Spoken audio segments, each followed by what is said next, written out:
Pastor Ntagawa ni usuye kugaruka muri kino kiganiro. Nagira ngo iki gitondo cyangwa se aya manywa tuze kuganira ku ijambo ry'Imana, hanyuma reka dufate uyu mwanya dusome ijambo ry'Imana. Ibyakozwe n'intumwa ibice bibiri umurongo no wa 42. Byakozwe n'intumwa ibice bibiri cyangwa Actes des Apôtres au chapitre 2e umurongo wa 42. Ijambo ry'Imana ravuga ngo bahoraga bashishikara iby'intumwa zigishaga bagasangira ibyabo no kumanyagura umutsima no gusenga. Amen. Byakozwe n'intumwa ibice bibiri umurongo wa 42. Ijambo ry'Imana ravuga ngo bahoraga bashishikara iby'intumwa zigishaga basangira ibyabo no kumanyagura umutsima no gusenga. Amen. Bavandimwe muri Kristo dusangiye guhamagarwa, dusangiye Kristo, dusangiye ubuzima bwiza. Nagira ngo tuze gufata uyu mwanya tuza kuganira ijambo ry'Imana. Twahaye umutwe uvuga ngo ibimenyetso 10 biranga itorero rirwaye. Ibimenyetso 10 biranga itorero rirwaye cyangwa se itorero rifite ikibazo. Mbere n'uwo tuza kuganira ibyo bimenyetso ko ari 10 biranga itorero rirwaye, rakira ngo usabire ngusengere wowe ushobora kufite ikibazo, wowe urwaye, wowe ufite ikibazo kanaka. Imana ibane nawe, iguheze imbaraga, igushoboze kugira ngo nubasha kumva na buno butumwa uzaba urimo gukira indwara, uzaba urimo gukira ubukene, uzaba urimo gukira bya bindi byose kugoye. Witeka kuntumiye muri iki gitondo kugira ngo izo ndwara ubwo bushobozi bwinshi bukuriho igihe kirekire Umwami Yesu aje kubikemura. Umwami Yesu aje gutanga igisubizo cyiza kandi kizakunyura kandi kizarushirizaho gutanga amahoro yo mu mutima, ndetse n'abandi bazakubone nk'umunyamahoro.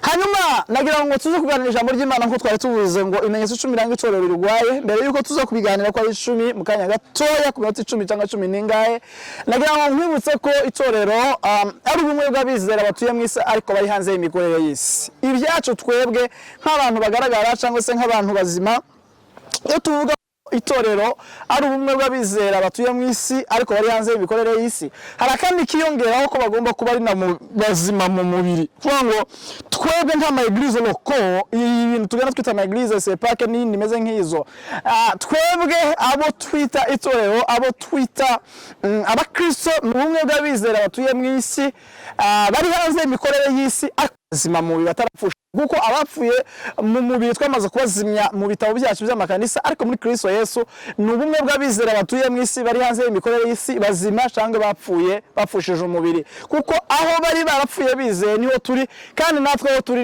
niho bari, kuko Kristo tubonera hamwe. Twaba twarapfushije imibiri cyangwa imibiri yacu igihari, dupfe kuba twarizeye Yesu, dupfe kuba twarizeye Umwami Yesu, twaba duhari cyangwa twarapfuye turi bazima, uwo Kristo arakomeza kutubona turi bazima. Rero itorero n'ubumwe bw'abizera batuye mu isi ariko bari hanze y'imikorere y'isi. Icyakabiri ukwiye kumenya nuko itorero ari umubiri wa Kristo. Hanyuma iyo twiga ko itorero ari umubiri wa Kristo, nagira ngo mbibutse ko uyu mubiri wanjye ugizwe n'ingingo nyinshi. Hari ingingo ziboneka n'izitaboneka. Hanyuma izitaboneka cyane nizo zitanga umusaruro ukomeye kurenza iziboneka. No kuvuga ngo bino byose mubona zino ngingo zingize mu ngingo zose ziboneka ni ingingo cyane zigizwe n'izitaboneka. Hanyuma izo zitaboneka zikorera mu ibanga ku buryo zihora zinezezwa no gutanga umusanzu wo mu ibanga kugira ngo bize gutanga imbaraga zo kugaragara neza. Bityo iyo ibigaragara bigaragaye neza aba ari ikimenyetso ko n'ibitagaragara nabyo bifunctiona neza. Muri ngewe harimo ubwongo, muri ngewe harimo amaraso, muri ngewe harimo imitsi. Ibyo byose nubwo bitanga umusanzu ukomeye ariko bikomeza gukorera imbere, kandi umunezero wabyo ni ugukorera imbere, hanyuma bigatanga umusanzu kubigaragara, hanyuma ibigaragara n'ibigaragara neza biri ikimenyetso ko n'ibitagaragara nabyo bimeze neza. Niyo mpamvu kenshi twebwe amatorero yacu usanga ikibazo dufite ni ikibazo gikomeye, kuko ibigomba gukorera imbere nabyo kubashaka gukorera inyuma, kandi nubwo biba bitanga umusanzu ukomeye bigomba gukorera mu ibanga. Hari abantu batanga amafaranga menshi bakagura intebe ariko baza bakabura aho bicara, kandi bakanezezwa no kuba abantu bicaye baraguze intebe nubwo kabone nubwo ko nta ntebe babonye. Kuvuga ngo bagomba gutanga uwo musanzu, bagomba gutanga ibyo bintu kuko bakorera mu ibanga. Iko Imana yabaremye bameze nk'umutima, batwerera ibintu bikomeye cyane mu itorero, ariko kandi basa naho batabibenefisiya, basa naho batifotoreza kuri ibyo bintu byagaragaye, basa naho umusaruro utabigeraho kandi wabigezeho, kuko icyo umutima ukora wo ukeneye gutwerera icyo ugomba gutwerera, hanyuma kugira ngo uheze ibigomba guhabwa kugira ngo ibihabwa bibashe kugaragara neza. Nibigaragara neza umutima uranezerwa kugaragara neza kw'ibiri inyuma kugira ngo inezererwe umusanzu watanze ko wagize umusaruro.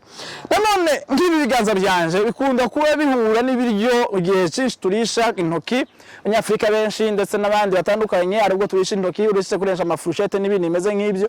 Hanyuma iyo bihura n'ibintu bishyushye n'ibindi bimeze nk'ibyo ntabwo bishobora kureklama ko niba byahuye n'ibintu bishyushye ngo nabyo ngo ntibizosubira kumanyura cyangwa ntibizosubira gukura n'ibishyushye, noneho kubera ko byohereza mu nda ngo inda nize nayo ibitore ya uranezerewe kuko bizi neza ko iyo byohereje naho biza kubiruka hanyuma bikanezeranwa nabyo. Hariho nk'ibirenge byanje bihora bihagazwe hejuru cyangwa se ibindi bice by'umubiri bihora bihagaze ku birenge byanje, hanyuma ibirenge byanje bihura na contact n'urwondo n'ubucafu n'ibindi bimeze nk'ibyo kubw'inyungu z'ibindi bice zose by'umubiri bisigaye. Bamwe bagomba gukoropa amakanisa kandi Yesu azorinda garuka. Hariho abakoropa n'abasanzwe bakoropse, Yesu azorindaza, hari abafundi n'abayede, hari abakire n'abakene, abapagayi n'abandi bapangishije n'abandi bafite amamodoka n'abandi bakigenda n'amaguru. Niyo mpamvu muvandimwe, niba uyu mibiri yacu imeze gutya ikora gutyo, nagira mwibutse ko muri Kristo Yesu twari kugombye kuba dukundana, twakagombye kuba twizeye, twakagombye kuba nta mugayo n'umwe uboneka muri twebwe kubera ko tumeze neza, ntabwo bashaka kubigomba kugaragara muri twebwe. Ibyo ni bigayisha umurimo w'Imana, bigayisha ubuzima bwacu, bigayisha umubiri wacu. Turushijeho gukundana, turi umwe, nibwo bizogenda neza. Ikindi cya gatatu ukwiye kumenya hejuru y'itorero ni uko itorero ari umugeni wa Yesu. Umugeni iyo yamaze gukobwa aba umutima we uhora uri kuri fiance we. Niyo mpamvu ugomba kuzuka kare ubanza kureba message ya fiance, ugomba gusoma Bibiliya, ugasenga, kuganira n'umufiance wawe mukuru. Abandi ba fiance barahemukana cyane muri iki gihe, ariko Kristo niwe mufiance udahemuka. Yadukoye amaraso, indi mishinga yose abandi bakwe bose bagize amaraso, bagize inka, bagize amafaranga, bagize ibyo, ariko Kristo wenyine niwe wadukoye amaraso. Nanone kandi itorero niki ni nk'abagenzi bamaze gukatisha itike y'indege bategereje gusa ko indege iza hanyuma bakurira bakazamuka. Niyo mpamvu nta kintu na kimwe kigomba kukuzubira, nta kintu na kimwe kigomba guhagarara imbere yawe ngo kikubuze kwegera indege, kwegera umukwe, kwegera Kristo ako gakiza. Benshi muri twe bashobora kuba bafite amakadi y'amatorero basengera, ariko kadi nyakuri ariko gakiza tubona Kristo Yesu. Hari muri bavuze agakiza twasigiwe niyo pasiporo y'ijuru utayifite ntazinjira mu bwami bwayo. N'ibimenyetso rero 10 biranga itorero rigwaye kugira ngo tuze gusoza kandi tuzakomeze no ku munsi w'ejo. Ikintu cya mbere kwiye kumenyesha itorero rigwaye nuko ari itorero ridakura, itorero ridafite maternité spirituelle. Itorero ubundi rigomba kuba rifite departement itremingwa kandi abakristo bose bakwiye kwinjira muri department yo kuba barasobanukiwe kagakiza bahawe ku buntu, hanyuma na bwa burena zanyigisho bahawe bakazizariza umusaruro itaranto, bakayicuruza, bakabwiriza abandi batarabwiriza kugira ngo nabo baze bakizwe. Ubundi itorero ryose ridafite maternité spirituelle, niba ritaravuka naryo, niba ryaravutse rikananirwa gukura ngo rizobyare, n'ukuri ryaragwingiye ntabwo rimeze neza. Itorero ryanyu rikuye kuba rifite departement, rigomba kuba rifite chambre, rigomba kuba rifite icicaro, rigomba kuba rifite departement ibwiriza abantu batarakizwa, rifite departement deja mu kabare, rifite departement deja mu tuziniro kugira ngo bashe kubwiriza abantu batarakizwa kugira ngo nabo bazakire Yesu nk'umwami n'umukiza.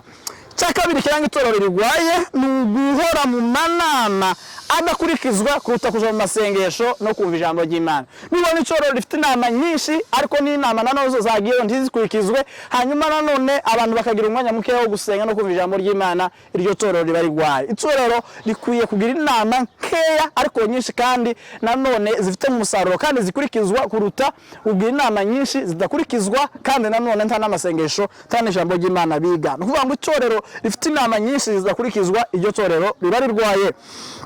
Ikimenyetso cya gatatu kiranga itorero rigwaye ni ugutoneshwa kwa bamwe. Iyo ubona abashumba batonesha abakristo bamwe na bamwe abandi ntibatone, ni ukuri iryo torero riba rigwaye, riba rifite ikibazo.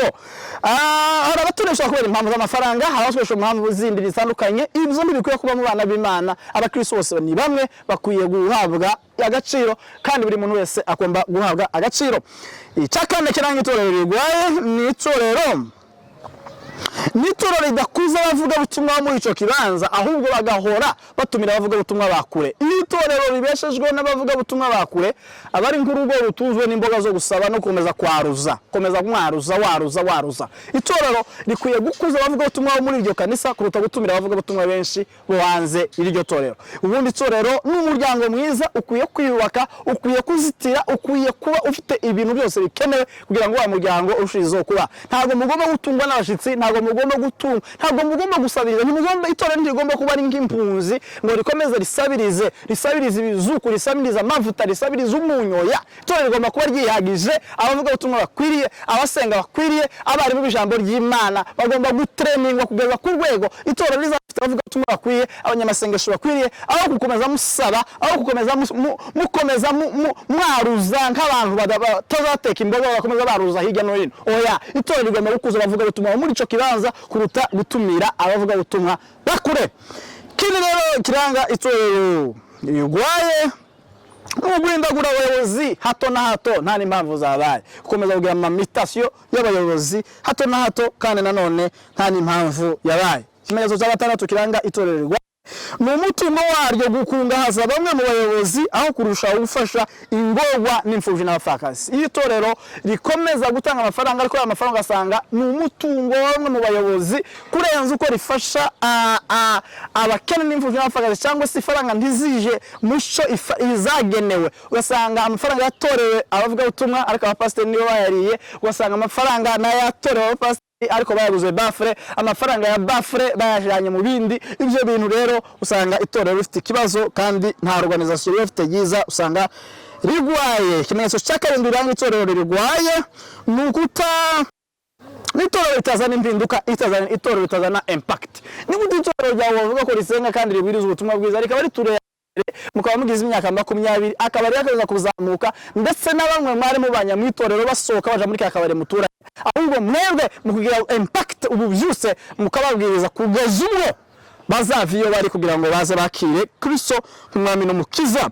Ikimenyetso cya 8 kiranga itorero rigwaye nukwereka abakristo cyo bagomba gukorera Imana kuruta kubereka icyo Imana yakoze ku bwabo. Nukwereka abakristo mbere yo kubereka icyo Imana yakoze ku buzima bwabo, abayobozi bagahora kubereka icyo bagomba gukorera Imana. Kimwe mu bintu bituma itorero riba ribi nuko abayobozi bahora bereka abakristo cyo bagomba gukorera Imana mbere yo kubereka icyo Imana yakoze ku buzima bwabo. Nuko abayobozi benshi bahora bagaragariza abakristo cyo bagomba gukorera Imana mbere yo kwakira icyo Imana yakoze ku buzima bwabo. Nta muntu n'umwe ushobora gucumbira Imana umutsima ngo Imana izowurye atarabanje kurya umutsima Imana yohereje ari we mwana wayo Kristo umwana w'Imana. Nta muntu n'umwe ushobora guheza Imana amata ngo Imana niyamunywere atarabanza kunywa amata, atarabanza kunywa amaraso, atarabanza kunywa amata Imana yamwohereje ariyo maraso ya Yesu Kristo. Niba ukeneye neza gucumbira Imana ngo Imana izarye, niba ukeneye guheza Imana icinywa, banza urye icyo Imana yaguhaye, banza ucunywe icyo Imana yakohereje, nibwo ibintu byose uzayikorera bizafite agaciro. Niyo sahiyi, niyo kashe, niyo muhuri w'ibyo ukorera Imana. Ikimenyetso cya 9 kiranga itorero rigwaye nukwihutira gutenga aho gutanga imbabazi. Abapasiteri benshi, amatorero menshi usanga bihutira mu nama zo gushira abantu hanze kuruta kubegereza imbabazi n'impuhwe no kubereka imbabazi za Kristo. Ikimenyetso cya nyuma cereka itorero rigwaye nukwima umwuka wera umwanya tukayoboka amategeko y'idini. Hari izumuka avuga twebwe mu isahani y'idini iravuga ngo amasaha naya, umwuka yamanuka bakavuga ngo stop, kandi ntago bashaka kumva Imana. Debordement kimwe mu bintu bizerekana ko umwuka wera mu kibanza nuko bimwe na bimwe bigomba gusambuka nubwo hakwiye ubwenge, ariko nanone amasaha arimo tukayarenza kubera impamvu z'umwuka wera waje. Nakiri ijambo ry'Imana mwari kumwe n'umushumba Pastor Ntagawa Noah.